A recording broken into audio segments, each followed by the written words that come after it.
Aloha. It's your favorite friend with questionable character, Aloha Mr. Hand, coming to you with the Saturday, April 17th post-game show, courtesy of our friends at From the 108. And, of course, powered by Jack Daniels. Sadly, no victory shot today. So, Sox lose 7-4 in Boston. In what could have been a winnable game, but unfortunately they are unable to uh, pull it out. A lot of things in this game.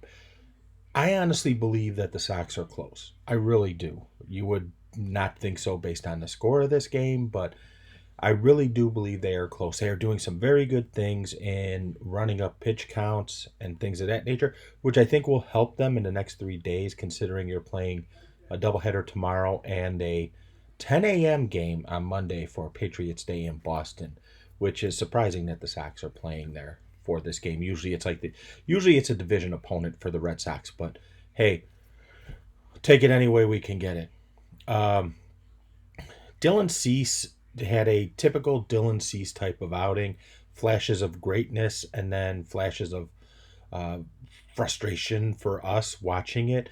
Cease reminds me of something that James McCann had said about Lucas Giolito before the start of the 2019 season, and that is he was easily frustrated and you could see it on the mound. What I'm talking about is in the one inning, he didn't get a couple calls. There was the one where Collins and him both had started to walk off towards the dugout and was called a ball. It was clearly a strike. I'm not saying it wasn't. It was clearly a strike, and it was terrible umpiring today, by the way, for both sides. It's not like it was bad on one side or the other. Both teams had issues, so that's not a crutch that the White Sox and us as fans can rely on to say that's why they lost. It's not. Uh, but Cease appeared to get frazzled after that and had like his Cease inning where nothing seemed to work or anything else, and but then came back after that. He needs to clean that up. He needs consistency. That's the issue with Dylan Cease. The lack of consistency. The lack of consistency in his motion. The lack of consistency in his delivery. The lack of consistency in his pitchings. One inning, he looks like the greatest pitcher ever. The next inning, he looks like the worst pitcher ever.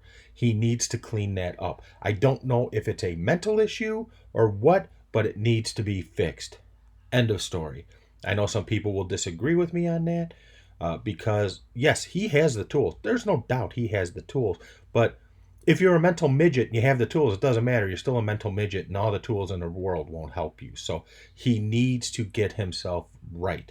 He needs to basically go with the flow and let things happen as they will and not let them affect you, which is something you would think would be the case with him since he's into yoga and yogi and spirituality and all this other stuff, but that's not the case.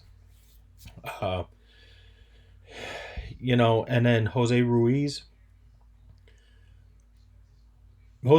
doing Jose Ruiz things. That's all I can say. I understand why they stuck him out there and why they left him stay out there. You got 2 games tomorrow. You don't want to burn through the bullpen. One advantage is I think the White Sox were able to get the Red Sox to burn through a little bit of their bullpen. So hopefully we see the effects of that tomorrow. Remember, split doubleheader, 2 games tomorrow. So it's going to be a long day of watching. So hopefully they can start getting on a winning path.